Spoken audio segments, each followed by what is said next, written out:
In this video we want to talk about reflective practices.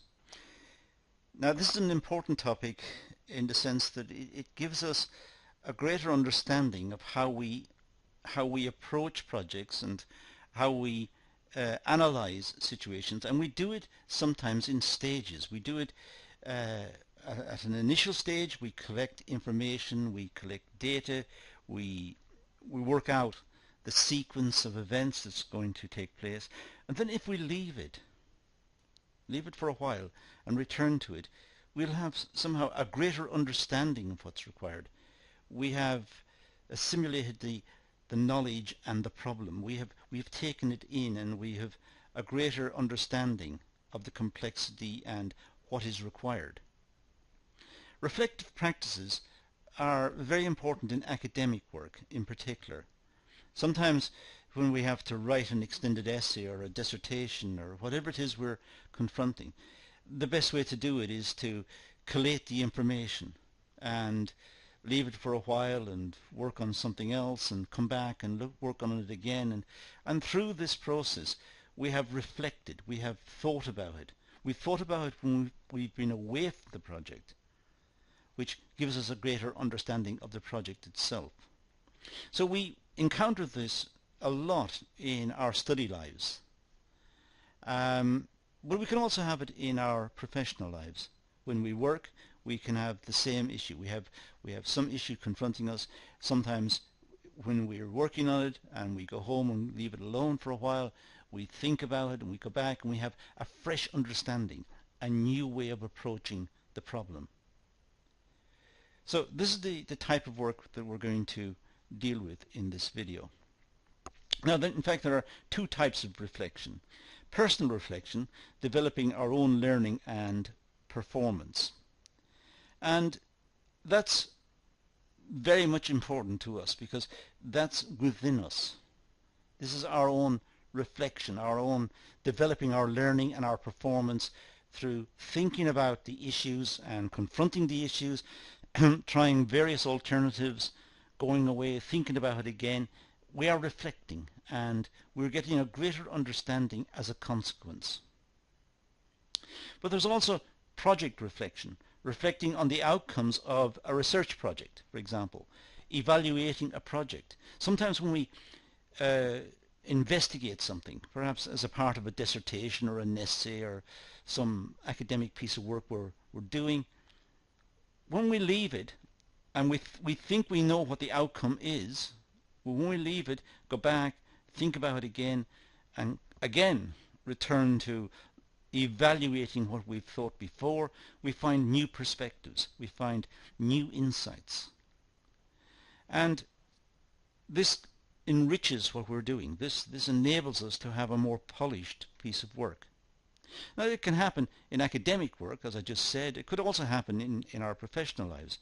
When we're working on projects in a group within the work situation, sometimes we come to solutions and conclusions and we think it's over, but in fact it's not. A week later someone will say, I was thinking about the project, and what if? In other words, they were reflecting on it. They were reflecting on it.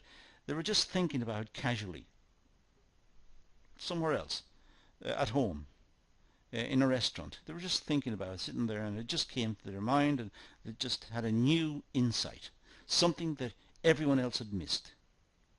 So we have two types of reflection. Reflection on the more personal level, inside of us, and we have this reflection on project reflection, looking at some outcome and trying to improve that outcome. Reflective practice is an important aspect of academic development. It's certainly the case that when we study a particular topic in whatever subject area, in business, management, in history, in mathematics, in whatever it is, when we study it and we understand it, we understand what has been said, we understand the nature of the argument, we understand it.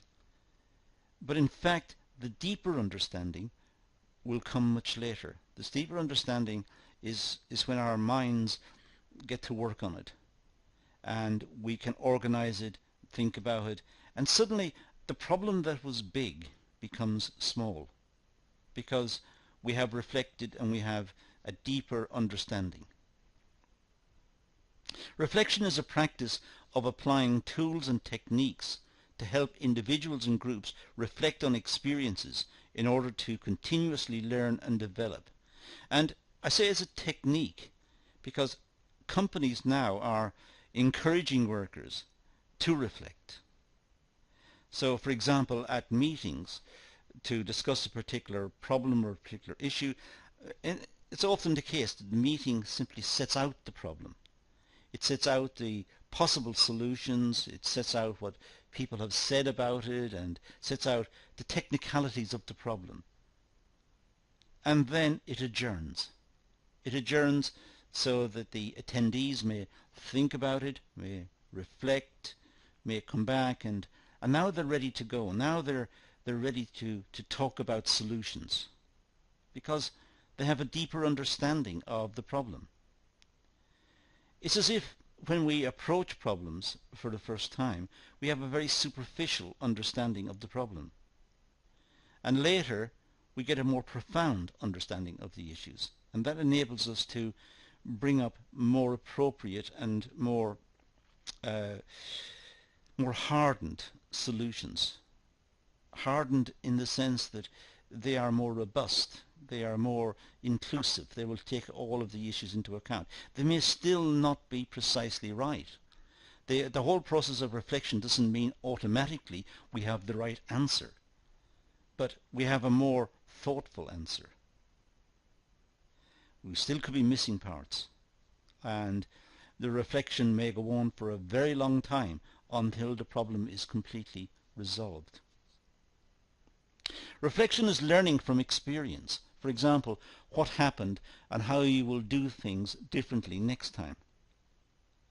And that's always the case. When we have an experience, it's on our minds, and the chances are we're going to think about it.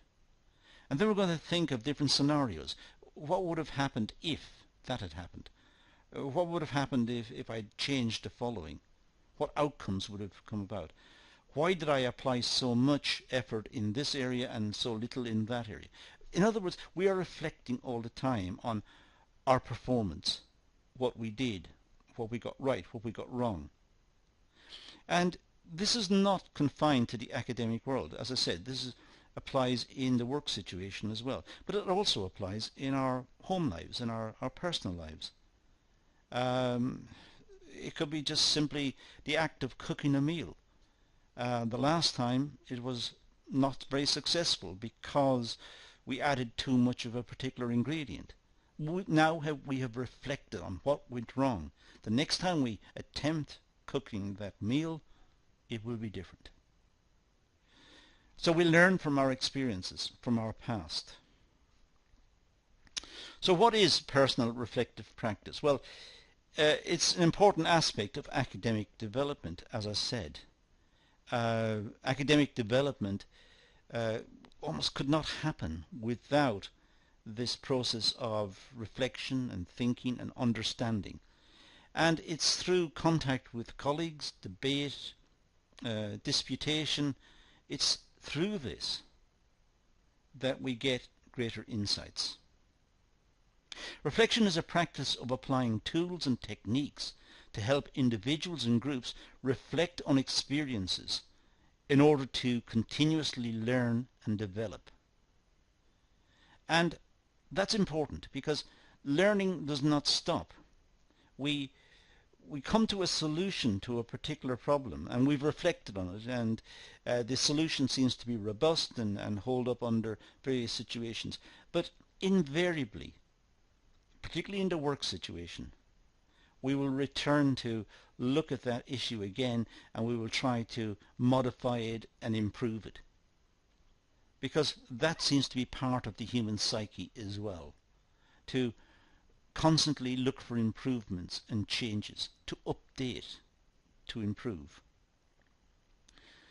So we're applying tools and techniques all the time. We're all the time thinking about different ways of doing things, improvements that could be made, situations that could be improved if certain resources are moved around and if more training was given and so on. And in other words, we are in a state of perpetual reflection. Reflection is learning from experience, as I said earlier. For example, what happened and how you will do things differently the next time, as I said in a previous slide. Now, that is important because it's our experiences that are demonstrating to us the success or failure of what we're attempting. We know when we attempt something, if we fail, it doesn't work, and we may become frustrated and annoyed, but it hasn't worked. We know when we attempt something, and if it has worked, it succeeds, we feel happy, we feel good. It's worked. And that, on a very superficial level, is the end of the story. But that's not really the case. The real case is we have now moved on to do something else. We've moved on with our lives, but we're still thinking about that situation, the one we succeeded in or the one that we failed in. We're still thinking about it. We're still reflecting. We're doing something else. We've moved on. We're looking at something else. We're still thinking back about that. And we can go back and try new solutions, try better ways of working, try new techniques. So we're constantly updating our knowledge and our understanding from our experiences. Now, project reflection, let's say here we're talking about an academic project. It's a good example, but could really apply to most projects. Reflecting on a project is key. The process allows you to assess the effectiveness of the research project and to identify areas for development. So if it's an academic work, we tend to have some research. The research could be into academic papers, into models that have been produced, logical models that have been produced, mathematical models or whatever, and we are examining these and looking for applications and ways of using them, and we're going to put these into our academic paper. So as we do that, of course, we are in the process of reflecting on these. And in a way, that is mirrored in the work situation. We also have this reflective process in the work situation. We marshal the various resources that we want and the various machines and the various personnel, and we then proceed to perform certain tasks. But we're also reflecting on it. We're reflecting to think, could this be done better? What if? What if we changed that? And what if we changed this and move something around? Or the same as the academic project. It's the same type of process. The academic process, we have our research. We've conducted our research. We have our facts as we see them, and we have done statistical analysis, and now we're going to write up the paper. But we're also going to reflect. Did we use the right statistical techniques? Was the data biased in some way? Did it have an integrity problem? So although we're doing an academic project, the process of reflection is essentially addressing the same areas as the process of reflection would address in a work situation. Now, the reflection itself can take the form of a written document, and sometimes it's worth doing this. Writing about your feelings and experiences of the project. That's a very organized way to go about things. If we're writing an academic project, write the chapter and then on a separate piece of paper write out what you feel about it, what you think, the issues that you're not happy with, the points that you think are well made and robust. The same as if you're in the work situation. When you complete a certain task, make a few notes about it. Just think about it. If for no other good reason, is these notes will jog your memory later, and much later you can reflect on the whole process and see what you can do better. We're all in the situation, I think, where we see what we did perhaps a long time ago, a couple of years ago, and we look at it and we think at the time when we did it, it was an excellent piece of work. We look back now and we look at it and we think that could be improved in so many ways. It's just that we didn't get round to doing it and we didn't reflect adequately on it. Look at how we deal with new challenges. And we live in a world which is rapidly changing. We're constantly confronted by challenges, not just technological ones or online problems, or all sorts of issues are facing us all the time. And look at how we deal with them. And if we can, make a note about that as well and see if we could have changed it or see if we can accommodate the change more easily. What accomplishment or accomplishments have been achieved? So what did we succeed at? Why did we exceed at it? How did we manage to get it right? How was it how did it develop the way it did? And could we use the same type of techniques in other environments? For example, if we are being very logical and very complete about a task in an academic sense, if we approached a work situation, a much more practical work situation, with the same degree of care and attention, would it not yield better results as well? Simply because it's in one area doesn't mean it deserves extra attention, extra detail. We should apply the same amount of detail in all our working situations. Look at the effectiveness of the whole research project or process if it's an academic situation. Look at what we've achieved. We collected the data, we've put out some models that we're going to test, academic models. We have used appropriate statistical techniques.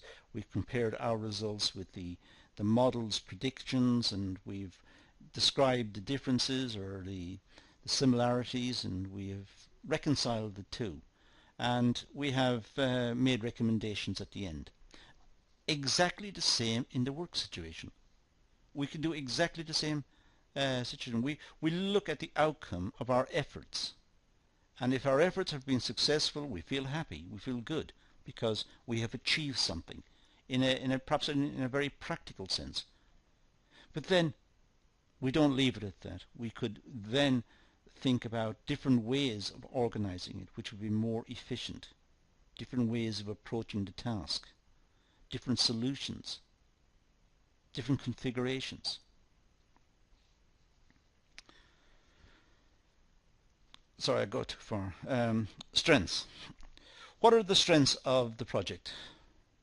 If we're looking back on a project, what are the strengths? What were the good parts of the project? What were the parts that were beyond reproach, beyond change? Parts that seemed to be very solid. Now the methodology should be quite robust. The methodology, the method you're going to use, that should be, you're going to, let's say in an academic sense, you're going to take an academic model, a theory perhaps. You're then going to leave the theory to one side, look at how it works and leave it to one side, then go and collect some data, analyze the data using some techniques, and then compare the results of the two, the predictions of the two models. Now, that could be a strength because the methodology was very well established. That particular methodology goes all the way back to the ancient Greeks, so been around for a long time. We could do the same in business. We can look at situations and look at what are the strengths of the situation. Now the strengths could be that it works and it works efficiently. The strengths could also be that there are other people involved who are intelligent and applied and interested, and they're also looking for better solutions. That's the strength of the whole project, looking at reflecting back on the project, there were a variety of inputs from a variety of people who were committed to the success of the project. Now the weaknesses. What weaknesses have been identified during the project process?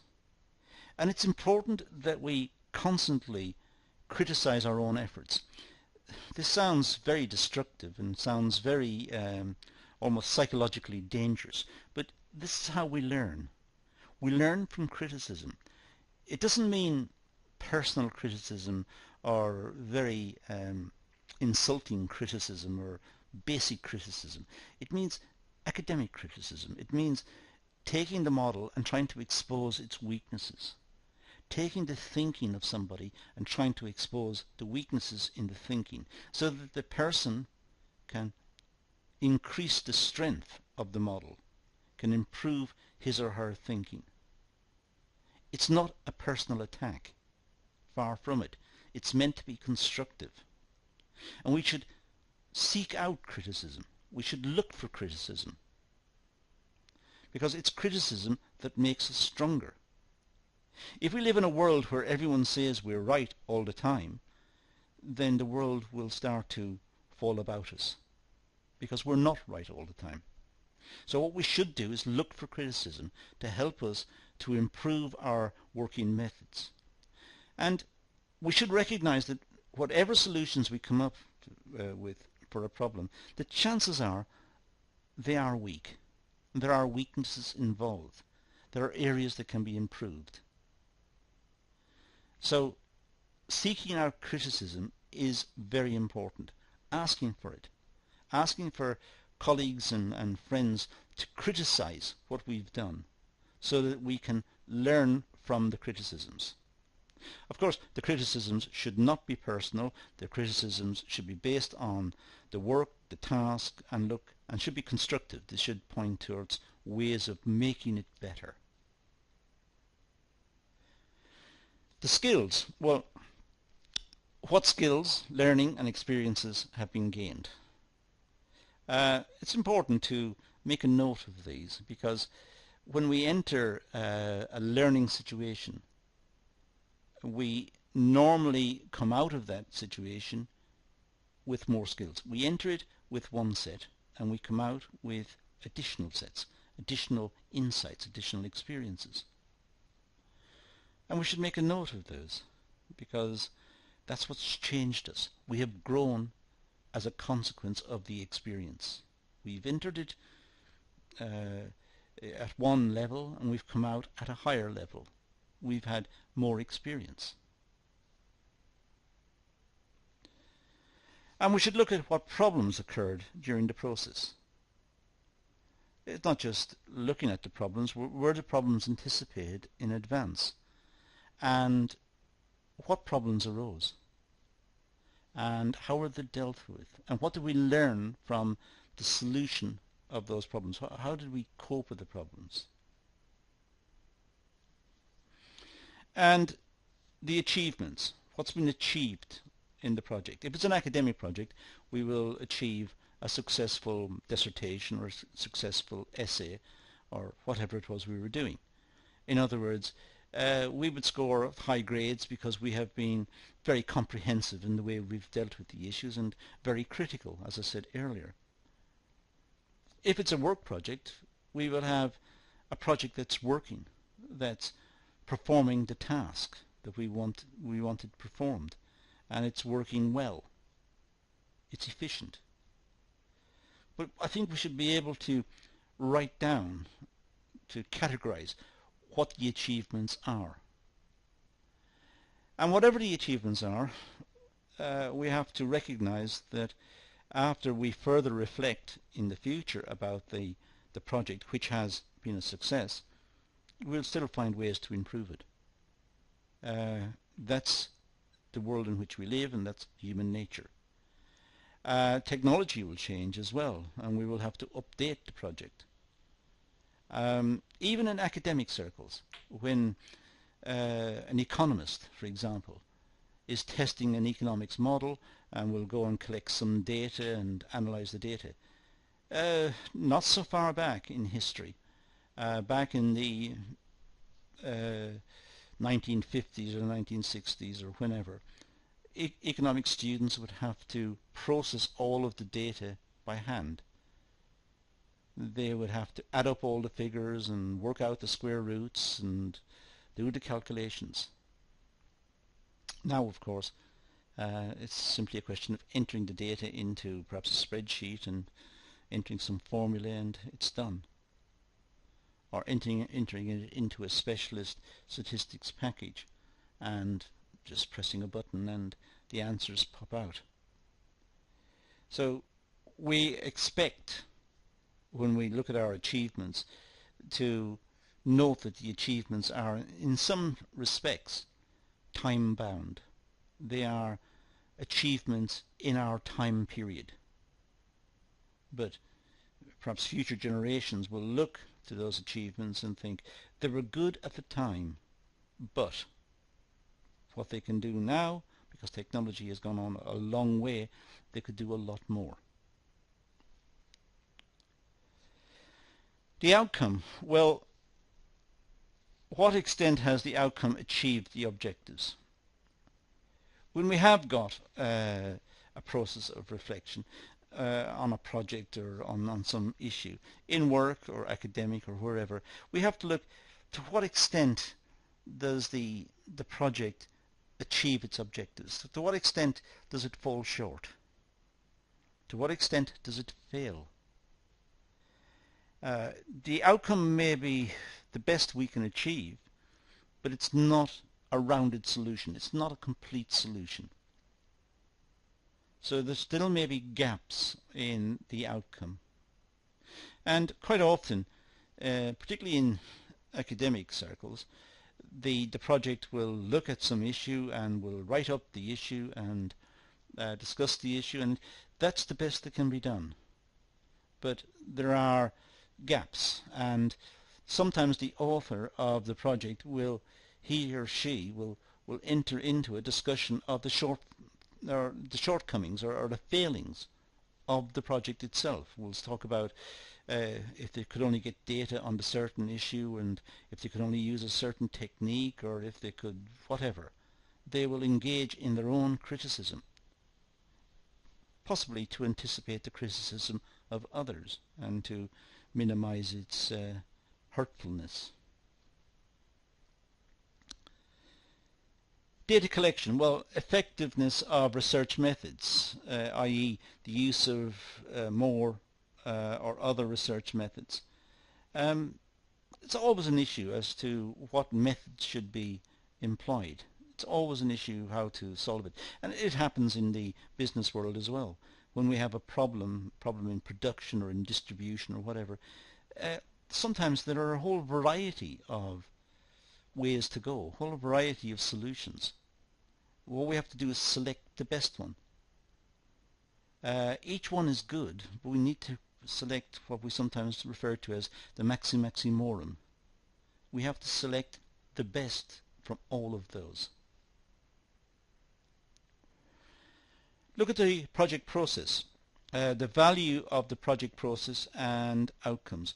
Look at what the process is, what we've done.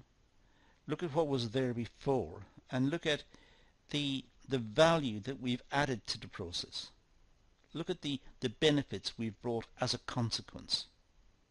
If it's an academic project, we have added to human knowledge. We have refined our understanding of a particular project or a particular process, or we've updated a particular experiment. And in business, we can do it in almost in money terms. We can say this is how efficient the process was, and then we've updated the process, and now this is how efficient it is. It's much better.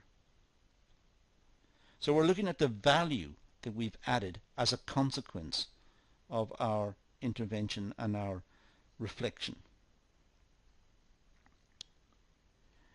Look at all times at how a project has improved our learning and our development, because that's how we grow. We grow by experience, by learning from our experiences. We also grow from learning from academic papers. And in looking at the criticisms of the academic papers. It's quite surprising sometimes when we look at academic papers that we think we know the solution, and then when we read the criticism of the papers we think that there was a lot that we didn't see that others saw. And what we need to do is to recognize the contribution of others, and we also need to ensure that in future we try to be as comprehensive as possible. In other words, take whatever we're doing seriously and try to reflect and try to bring back a range of logical suggestions which will improve the situation. And that applies to academic as well as the work situation.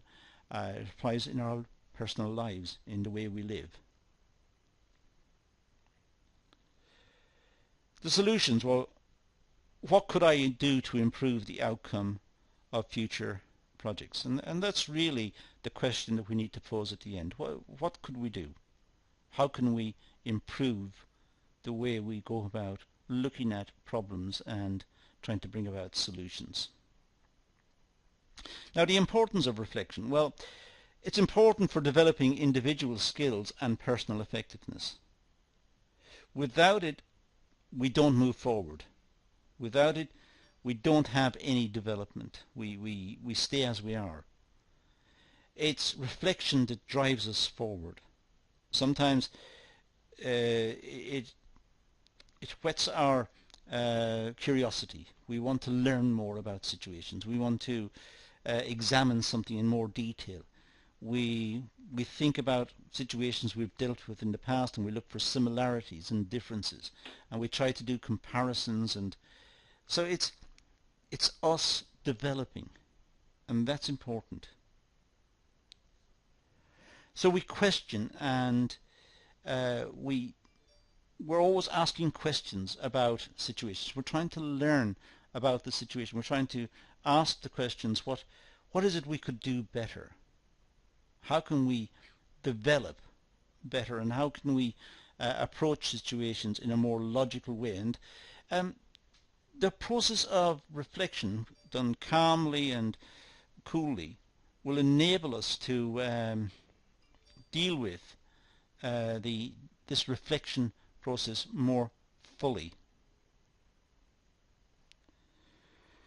So the process of reflection is really about questioning and asking questions. It's really it's trying to look at our experiences and then ask, what could we do better?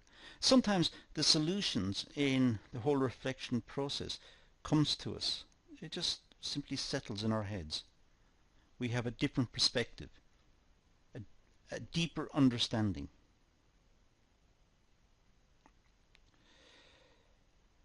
So look at issues like, or questions like, what you did. What did I do? So just be as objective as possible. What did I do? And why did I take that particular approach? Why didn't I take a different approach? Is there a more efficient way of doing the same thing again in the future? Ask the question. So what you did, what did you do? How did you go about this particular problem? What approach did you use? Could you have used a different approach? And is there a better way of doing it?